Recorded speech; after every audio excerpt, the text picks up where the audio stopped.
భూదేవి కదలి వచ్చి బాసికం కట్టింది. నెల పొడుపున చంద్రుడొచ్చి తిలకంగా మారాడు. ఆ రుద్ర చుక్క వచ్చి బుగ్గన చుక్కైనది. ప్రకృతియే పరవశించి పూదండగా మారెను.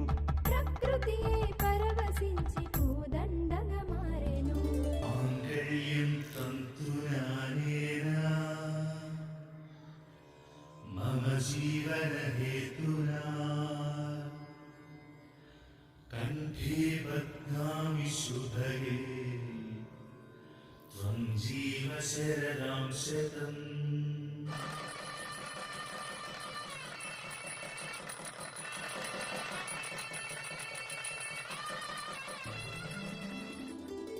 పార్వతీ పరమేశ్వర కళ్యాణం కమనీయం కనువిందు ఆయనే ఈ లోకం.